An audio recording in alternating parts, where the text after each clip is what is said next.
Eleanor Roosevelt said, "The future belongs to those who believe in the beauty of their dreams." Good example, you're watching Curious About Careers and I'm your host, 𝗙𝗃𝗵.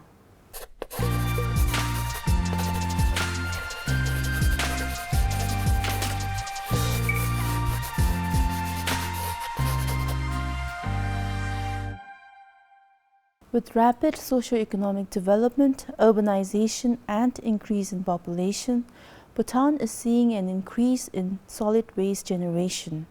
Moreover, the nature of waste is changing from biodegradable to non-biodegradable ones. The major issues in Bhutan related to waste are of lack of segregation of waste at the source, littering, illegal dumping of waste, and scarcity of lands for landfills. However, in a move to construct environmentally friendly roads, a new road building technique is gaining momentum in our country.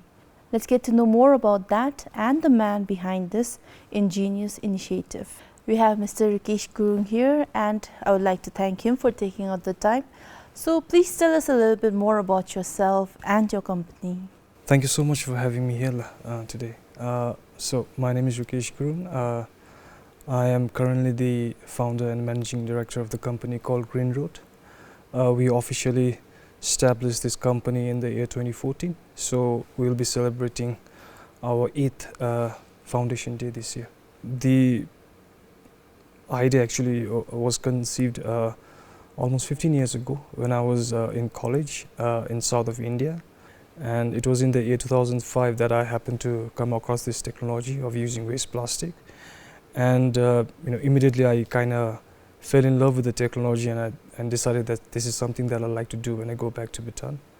But having said that, it was a difficult one because it was a patented technology, and just bringing the idea to Bhutan was not possible.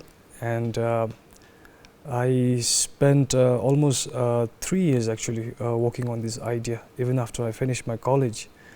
And in 2010, I decided to come back and I started working on this project. Yeah. So 8 years celebrating the start of your company, and you put in a lot of years before that also. So why specifically roads? What ignited that passion? Why not other things? In fact, while I started, I really didn't have anything specific in mind. So the inventor of this technology, who actually came up with this idea, was using all the waste plastic and building roads. And for a young guy like me, that was a fascinating thing to actually witness, and not very specific with road construction, but this was something that I like to do, and especially Bhutan, being the forefront in the environmental initiatives. I thought that this is something that I like to do when I go back to Bhutan. Okay. So going back to the beginning, you took your time to learn the technique and all, but when you came back to Bhutan, how were you able to start off your company, start off the business? How conducive were the environments towards your business idea? So, like I said earlier, the whole idea of using waste plastic was very new to me, and I had actually taken business administration during my college days. And in fact, I didn't finish my college only actually. So the road technology was basically engineering and chemical, So it was quite difficult for me technically. But then, like I said, I got the support from my mentor, the scientist behind this. And when I came back to Bhutan, people were not aware of this technology. They were very skeptical, and especially for a young guy like me at that time, trying to bring about change in how things were, roads were built, people were not very welcoming. And just letting you know that it took more than 2 years to actually get my license for this business. So it was quite difficult, and for a guy like me who's come from a middle class, the finance was always a challenge, especially when you want to start a big business. You need to have collaterals, land or a building here in Thimphu to actually avail the loan, and this was something not possible at all. But somehow in the year 2014, the BOIC, the erstwhile BOIC, got established, and I was able to get the finance from there. I was the first person actually to get the support without collateral from that institution, and that's how I actually started my business with the investment of 8 million Ngiltrum. Well, it's encouraging to know that you got some financial help in the end. And talking about help, you had your mentor. Were there any other people in your company when you started off? It seems like a very technical thing that you are doing. So were there other people involved when you were setting up? Yes, definitely. So besides my mentor, of course, he is in India at the moment, and he's an old guy now, probably 82 years old right at the moment. So when I started, I had employed 14 people with me. So the factory is actually located at 𝗙𝗵𝗏 Industrial Estate. So I had to travel at 25 kilometers every day just to visit the site, the factory. And besides that, I had my family member, my ajam to be specific, who helped me with all the financials and everything. And I actually worked in a construction company called Nitin Construction, which belonged to my uncle. And like I said earlier, I wanted to know more about road constructions. So I actually worked with him to know more about road construction. Of course, not the plastic one, but the conventional way of building roads. And of course, there were a lot of well-wishers who supported me, my friends, my family. But most of the technical aspect of doing this business actually came from my mentor only. And when the first plastic road was built in 2015, I had my two professors from Madurai who had actually visited Patan and helped me build the first plastic road. So now we are a full-fledged construction company. At the same time, we have been managing waste plastic in 4 Songkhaks now at the moment. Okay. It's great that you were able to take advantage of all the resources at your disposal, the expertise from your lecturers. But then constructing road in that way is not something that everyone is used to, I guess. So how do you train the people that you employ? Yes, so constructing road is actually not a rocket science. It's a very simple process actually. But the most important and the hardest part is actually sourcing your raw materials, that is the plastic waste. Now if I talk about that, what we did was from 2016 we started signing MOUs with municipal corporations like Thimphu, and in the MOU we mentioned that we would be taking care of all the plastic waste in the landfill, and in the process we were actually working in the landfill and extracting all the plastic waste. And that is the most challenging and difficult job, because you won't find people who wants to work in landfills. That's not a very good environment to work with. And so in the last couple of years we were able to extract 190 tons of waste plastic from Melaka only, and so far 737 tons of plastic waste has been reused by the Green Road. So the normal road construction technology method is very simple, and what we do is we just add the waste plastic to it. Of course, there is a process behind it and the percentage of plastic that we use, but my staffs are well trained now. In fact, when I started, I was actually full-time working with the staff, starting from collection of plastic waste to building roads.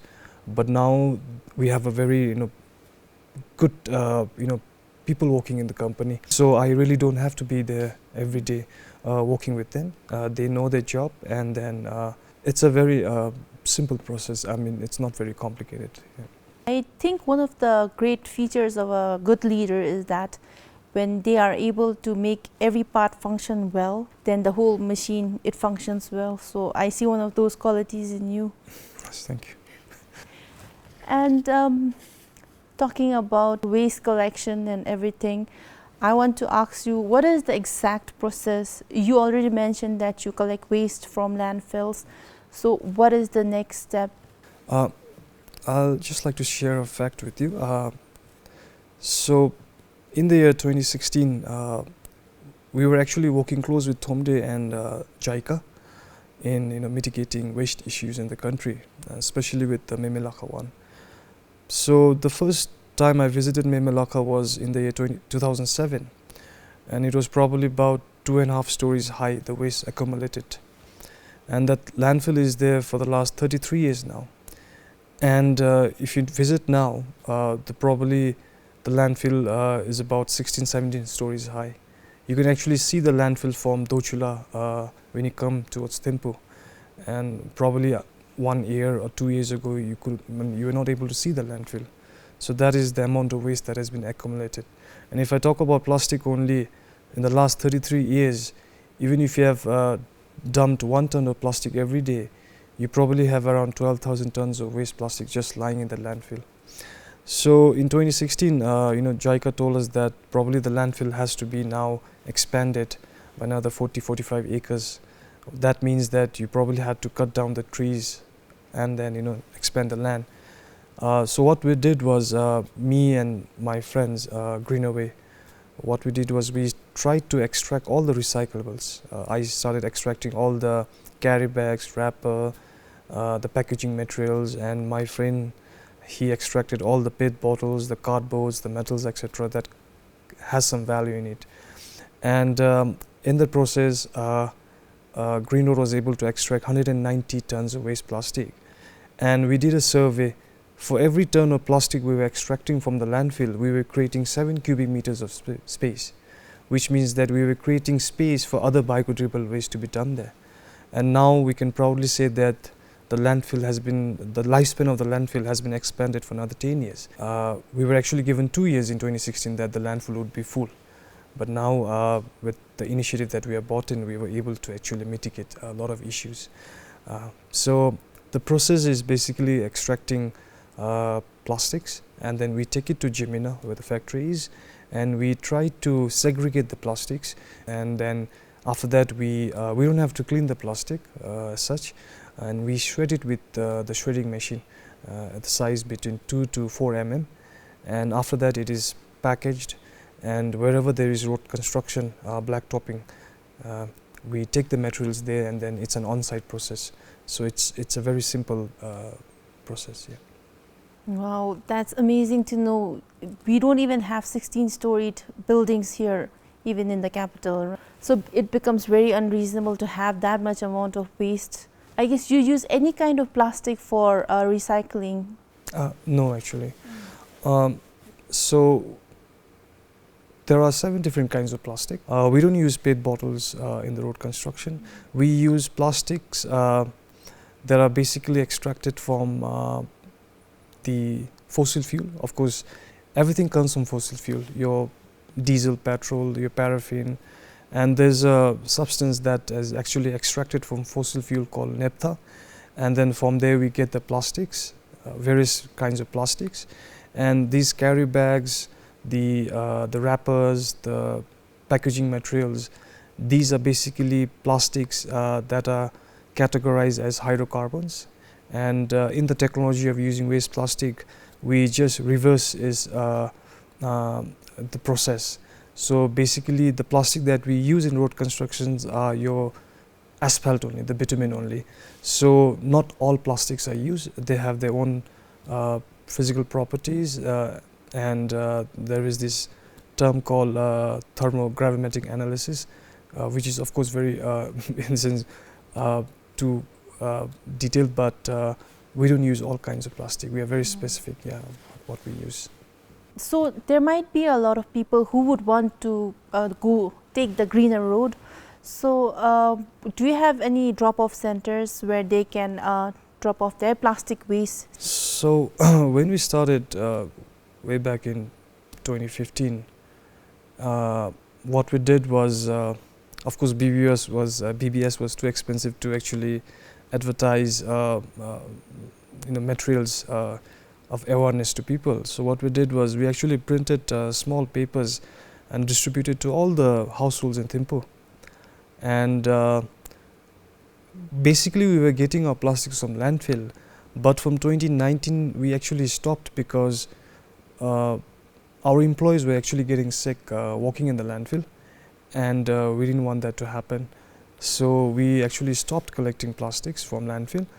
But by the time, in that 4 years period of time, what we had done was we had actually had a system in place where the plastic was actually coming to us rather than getting dumped in the landfill.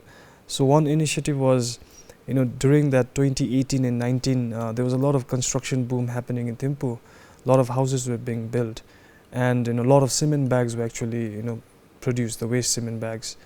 And the contractors who wanted to dispose the cement bags had to get approval from 𝗙𝗿𝗄𝗏 to dump in the landfill. So what we did was we requested 𝗙𝗿𝗏 if they could actually request the contractors or the people who wanted to dump the cement bags not to do that, but rather divert it to our factory in 𝗄𝗏. So in 2019 March alone, some 36.6 tons of cement bags was diverted, and in the process I think 170 tons of cement bags has been diverted so far. So we have plastics coming from probably 15 zonkhaks at the moment. The Pasaka industry has been giving out their waste plastic bags and cement bags, which they were actually selling it across the border, but with the initiative, the CSR initiative that they wanted to provide to us, they have been giving their waste plastic to us. And we have plastics coming from Mautal Hazelnut initiatives. We have plastics coming from Seshang Food Factory in Phuntsholing. So we are actually getting clean plastics, and for people it's easier to actually give us a call and collect the plastics rather than wait for the garbage truck to arrive. So there are a lot of shops in Thimphu city, especially the Dhaka cells. They have a lot of plastic waste, and very clean plastic waste actually. So they give us a call, we go and collect the plastics, and just to encourage people, we provide them between 10 to 15 kilograms per kg. And then I also have my friends waste management private waste management companies in Bhutan who actually sells their plastics to me. So it's a win-win for all of us, and the things have, it has become much easier for us to deal with waste plastic. So we have around 27 landfills in Bhutan for 20 zonkhaks, and probably Phuntsholing is has the only landfill that is a sanitary landfill, which means that the waste are properly segregated and dumped, and it's easier for people like us to actually go and collect what we want. And one of the reason was waste management is not about the garbage truck coming to your house and then you dump the waste there, and then garbage truck going all the way to the landfill, you dumping the waste there, and then people like us go and collect. I think it has to the hierarchy has to actually change now. Probably we should start reducing or preventing as much waste as possible, and it becomes much easier for people like us who are in this business to actually manage any kinds of waste that can be further recycled or reused or even sold across the border.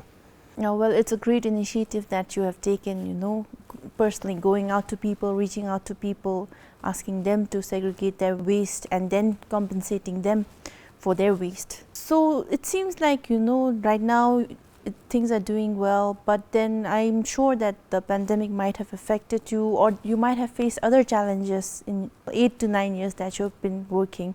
So can you tell us about some of the challenges that you've faced? In terms of business, yes, there are challenges every day.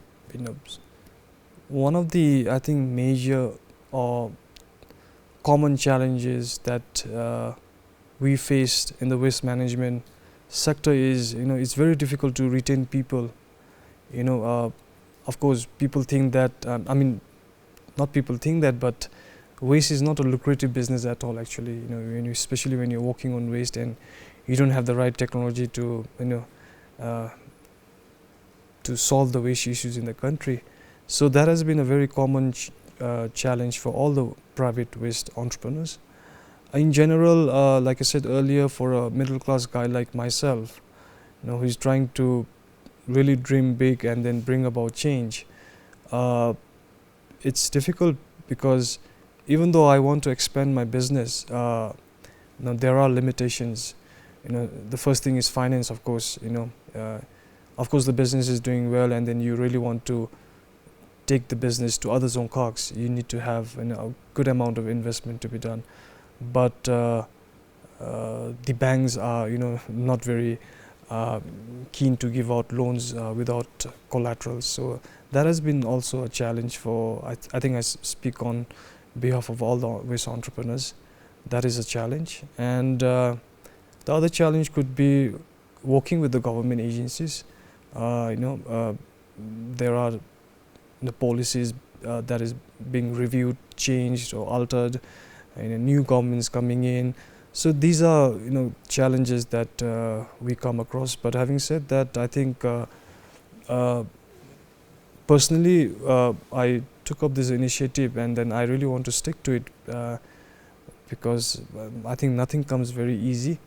And my inspiration, I was aspired not just to construct start a big construction unit or a big recycling manufacturing unit in town, but I was really dogmatic to my motivation to create indigenous product and service for the whole society. And I think the motivation behind would be not would be, but is definitely His Majesty and their Majesties, who's been really supporting and guiding me personally to venture into this business. So I think I welcome all the challenges, and I think as an entrepreneur, we like challenges. Nothing is perfect, but we have to try to achieve perfection, not only for ourselves, but for the future generations. Maybe they'll have better opportunities from our experiences. So please tell us, because I'm very curious to know, how many kilometers of road have you fixed or constructed till now?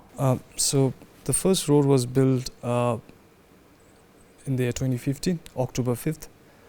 The road is located above 𝗖𝗏𝗏𝗏𝗏 workshop, and after 7 years we have built 139 kilometers of road. We have reused 737 tons of waste plastic, and the roads are covered in 4 𝗂𝗏𝗏𝗏𝗏: 𝗙𝗏𝗏𝗏𝗏𝗏, 𝗙𝗏𝗏𝗏𝗏𝗏, and 𝗙𝗏𝗏𝗏𝗏𝗏.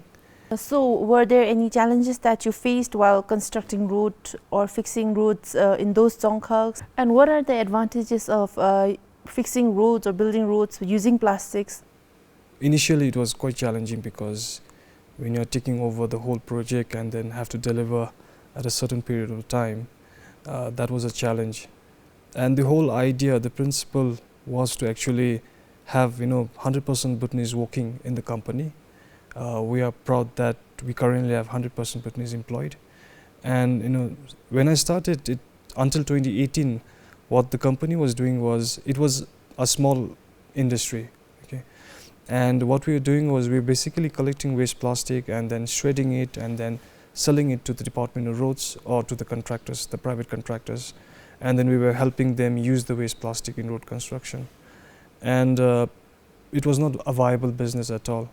So in 2018 we took another loan from PSL, the Prior Sector Lending Loan initiated by RMA, and with that money, and one of my cousin, he actually invested in my company as well, and we actually procured the whole machineries, asphalt plant, the paver, the roller, whatever that was required for road construction. And we also ventured into getting a construction license for the company. And so yes, it was very difficult, because having to build roads with huge investment for a small company like ourselves, managing working capital, cash flow was quite difficult, and especially when when you have to deliver the road works at a certain period of time. So it was quite challenging, but we were able to work closely with Department of Roads. We have someone from DOR, Chief Chador, who is also one of my mentor and who's been helping me actually since the inception only. And we did the road from Ha to Samchi, Jenkana Khamina road, which is about 80 kilometers. And the highest point was 𝗘𝗽𝗶𝗶𝗂𝗏 pass. So before, unlike before, the roads were actually not lasting more than 3 months during peak winter season, because the roads were actually below 1 meter of thick snow. And now with the technology that is implemented in 2017, the roads have actually stayed very strong and durable, and this is probably the 5th winter that it's going to survive. So yes, there were challenges, but there were very good outcomes, results also. And one of the aims, vision of Green Road was actually to work with Dentuck, because as you know that Dentuck has been building the first roads for Bhutan since 1950. And then unlike 2-3 years ago, Dentuck was actually maintaining and repairing some 4,000 kilometers of road. Now we have about 14,000 kilometers of road in Bhutan. So Dentuck was actually in charge of most of the major roads, the highways. And in 2019, we actually collaborated with them to build 5 kilometers road between Thimphu and Phuntsholing highway, somewhere near 𝗘𝗽𝗏𝗏, which was actually getting damaged very frequently and was getting repaired every 6 months.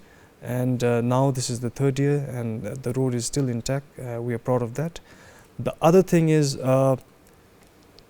now for every business, any entrepreneur per se like myself, when he comes up with a product or a service, he or she needs to have a good USP, that is the unique selling point in business, just to be ahead of the competition.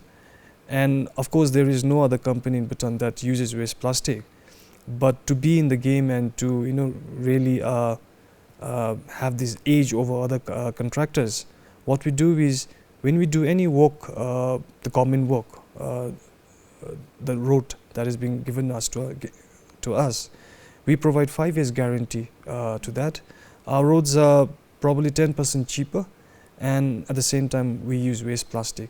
So within that period of 5 years, if there's any repair or maintenance to be done, it will be our job to repair. So probably the agencies are happy about it. So we have been getting direct road contracts, people who really support the initiative.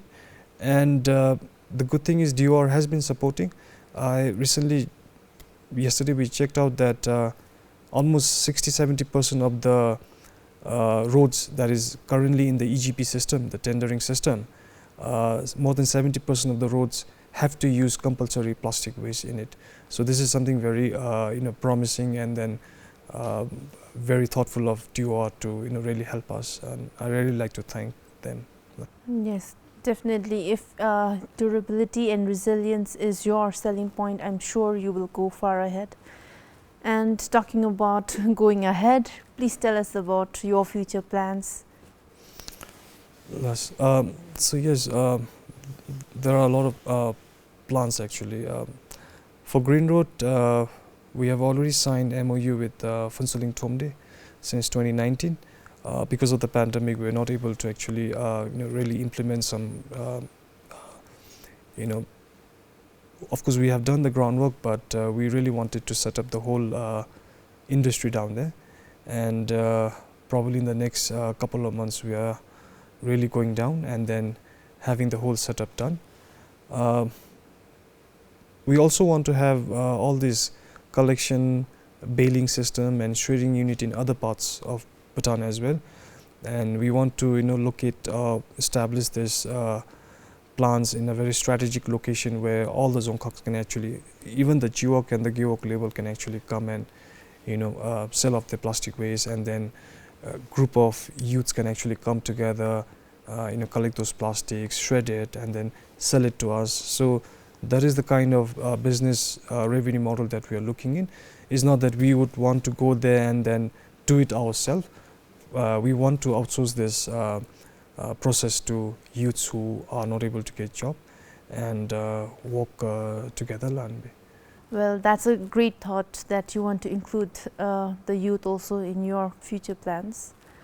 And talking about the youth, your name has been mentioned here a few times by the rising, budding entrepreneurs. So what would you like to say to them? I think it's already been said many times.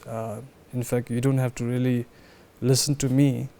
What I do is I listen to the speeches delivered by His Majesty, and that itself is a motivation for me. And I personally don't have much to say. I think the first thing is, I think if you are just in for making money, I think there are probably 101 ways of making money.